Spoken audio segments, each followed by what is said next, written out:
Students, आज हम discuss करेंगे class 11th statistics measures of dispersion.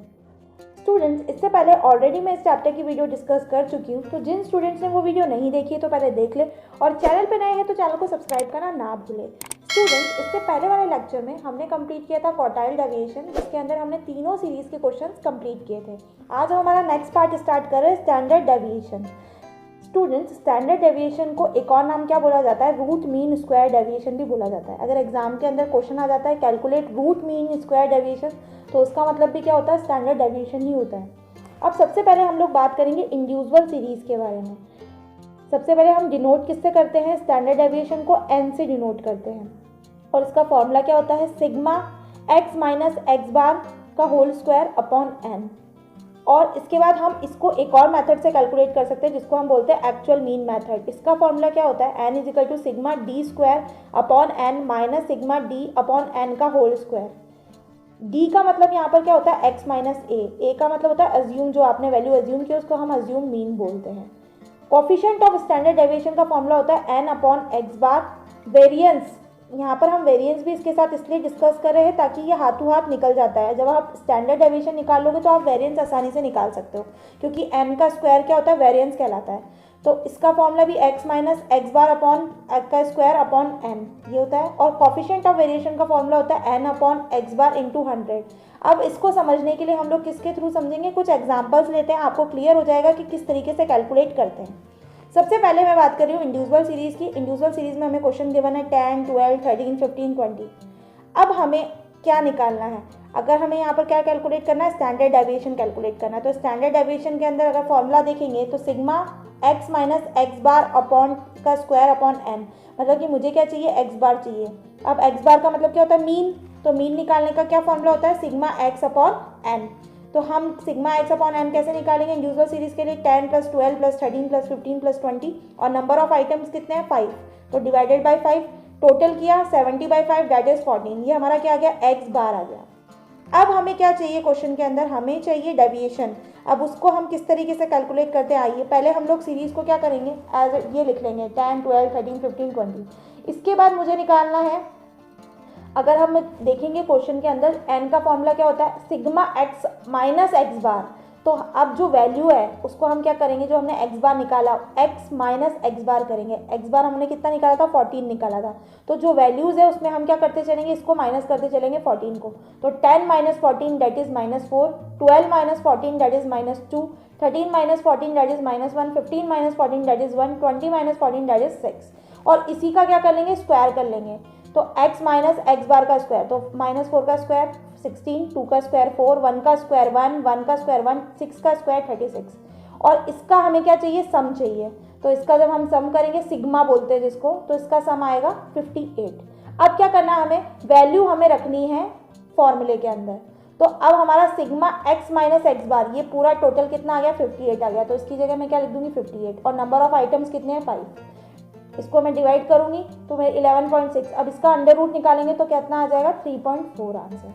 Coefficient of S D कैसे निकालेंगे? एन अपॉन एक्स बार। अब हमारे पास एन तो आ ही गया 3.4 और हमने एक्स बार भी निकाल लिया। इसको एक्स बार में रख दो, वैल्यू आ जाएगी कोफिशिएंट ऑफ स्टैंडर्ड डेविएशन की। और वेरिएंस कैसे निकालते हैं? वेरिएंस का मतलब होता है एन का स्क्वायर। अब एन तो हमारा निकल ही गया 3.4 का स्क्वायर, तो 3.4 का स्क्वायर अगर हम करेंगे तो 11.6। कोफिशिएंट ऑफ वेरिएशन का formula N upon x bar into 100। और एन अपॉन एक्स बार हमने निकाल रखा है ऑलरेडी, इसलिए हम यहीं से वैल्यू रख लेंगे इसकी 0.2428 और हम डायरेक्ट किससे मल्टीप्लाई करेंगे? 100 से। तो हमारा आंसर कितना आ जाएगा? 24.28%। अब हमने ये क्या किया? इसको एक मेथड से कैलकुलेट किया। तो बहुत सी बार स्टूडेंट्स आप लोग सोचते हैं कि दूसरी मेथड से करेंगे तो आंसर अलग आएगा। नहीं, ऐसा नहीं होता है। आप इसको चाहे इस मेथड से सॉल्व करो चाहे आप नेक्स्ट मेथड से, आंसर हमेशा आपको सेम मिलेगा। और ये किस तरीके से? आइए हम इसी क्वेश्चन को दूसरे मेथड से सॉल्व करके देखते हैं आंसर वही आता है नहीं आता। अज्यूम मीन मेथड, जो कि हम शॉर्टकट मेथड बोलते हैं, इसके लिए फॉर्मूला है हमारे पास sigma D square upon N minus sigma D upon N का होल स्क्वायर। डी का मतलब होता है एक्स माइनस ए। वैल्यू हमारे पास x की वही है 10, 12, 13, 15, 20। डी के लिए वापस से हमें क्या करना है? डेविएशन निकालना है। तो डेविएशन के लिए हमें फॉर्मूले में क्या था? x माइनस एक्स बार, जो हम x माइनस ए करेंगे यहाँ पर क्योंकि हम अज्यूम कर रहे हैं। तो उसके लिए हम लोग क्या करेंगे, यहाँ पर मैंने एक नंबर को अज्यूम कर लिया, मैंने 13 को अज्यूम कर लिया, तो मैं क्या निकालूंगी x माइनस 13, मतलब हर नंबर्स में से मुझे क्या माइनस करना है, x की वैल्यू में से 13 माइनस करते चलना है।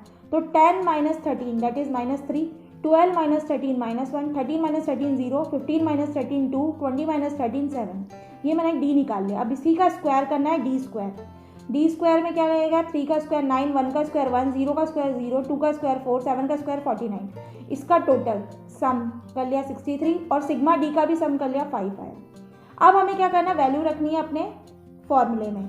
तो n is equal to sigma D का स्क्वायर। सिग्मा डी का स्क्वायर कितना है, 63, तो 63 अपॉन n यानी कि 5 माइनस सिग्मा डी की वैल्यू आई हमारी 5 अपॉन n यानी कि 5 का स्क्वायर।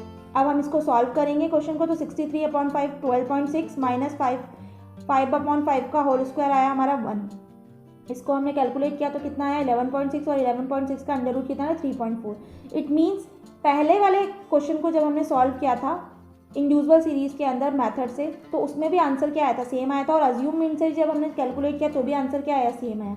चाहे आप वो मेथड अपनाओ चाहे ये मेथड अपनाओ, आंसर क्या आएगा, सेम ही आएगा।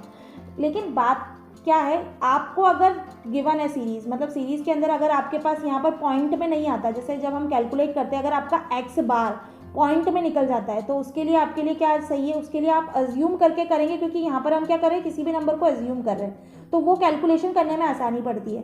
बट अगर आपके लिए अगर जब आप कैलकुलेट करते हो एक्स बार वो पॉइंट में नहीं आता, तो आप जो फर्स्ट वाला मेथड है आप उसी से सॉल्व कर सकते हैं। हम एक और इक्वेशन लेते हैं, 48, 43, 65, 57, 31, 60, 37, 48, 59, 78। इसको भी हमें कैलकुलेट करना है। एक्स बार सबसे पहले हम लोग क्या निकालेंगे, एक्स बार निकालेंगे इसका सिग्मा एक्स अपॉन एन।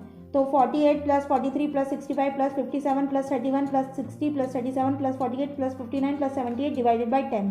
जब हमने इन सबको टोटल किया 526 बाई 10 दैट इज 52.6। अब हमारा n का फॉर्मूला क्या होता है, सिग्मा डी स्क्वायर। अब यहाँ पर हमारी पॉइंट में आई है स्टूडेंट वैल्यू, तो पॉइंट में आई है तो हम क्या करेंगे, क्वेश्चन को कौन सी मेथड से करना ज़्यादा बेटर रहेगा। मैंने कहा था जब भी पॉइंट में वैल्यू आए तो आप अज्यूम मीन मेथड से सॉल्व कीजिए। तो सबसे पहले हम क्या करेंगे, x को जमा लेंगे। अब यहाँ पर अगर आप सीरीज़ देखेंगे, यहाँ पर वैसे ऐसा कोई मेथड नहीं है कि आपको इसको असेंडिंग या डिसेंडिंग में जमाना है, पर लेकिन अगर आप कर लेते हैं तो आप लोगों के लिए आसानी होगी। तो यहाँ पर मैंने क्या किया, इसको असेंडिंग ऑर्डर में जमा लिया है। 31, 37, 43, 48, 48, 57, 59, 60, 65, 78 ये हमें टोटल वैल्यूज़ थी, ठीक है। And number of item 10 given है। इसके बाद अब मुझे d निकालना है, तो d के लिए क्या, x माइनस अज्यूम मतलब a, x माइनस a के लिए मैं इनमें से कोई सा भी अज्यूम कर सकती हूँ, मैंने 48 को अज्यूम कर लिया।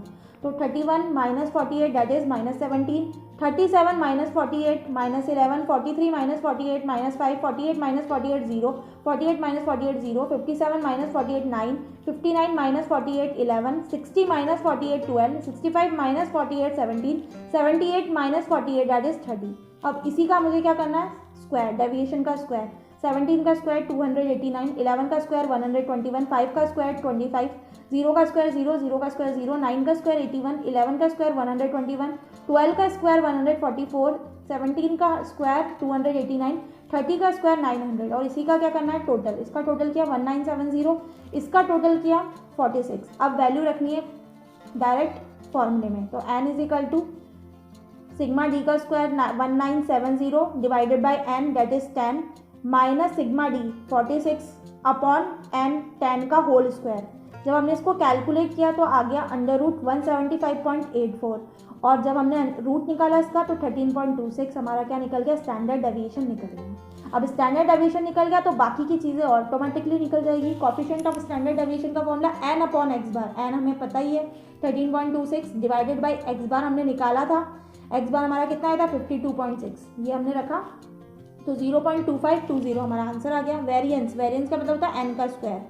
तो हम क्या करेंगे, जो हमारा आया n का स्क्वायर, ये n है, इसका स्क्वायर करेंगे तो यही वैल्यू आएगी, तो ये हमारा यही आंसर आ गया। और कोफिशिएंट ऑफ वेरिएंस का मतलब था n upon x bar into 100, तो n अपॉन एक्स बार हमने निकाल ही रखा है 0.2520, उसको मल्टीप्लाई कर देंगे 100 से तो कोफिशिएंट ऑफ वेरिएंस आ जाएगा 25.2%। तो ओवरऑल स्टूडेंट्स इस वीडियो में हमने डिस्कस किया है कि हम लोग स्टैंडर्ड डेविएशन को किस तरीके से कैलकुलेट करते हैं जब क्वेश्चन किसमें गिवन हो, इंडिविजुअल सीरीज में गिवन हो। आई होप आपको क्लियर हो गया होगा कि किस तरीके से हमको कैलकुलेट करना है। तो जल्द मिलते हैं नई वीडियो के साथ। Thank you.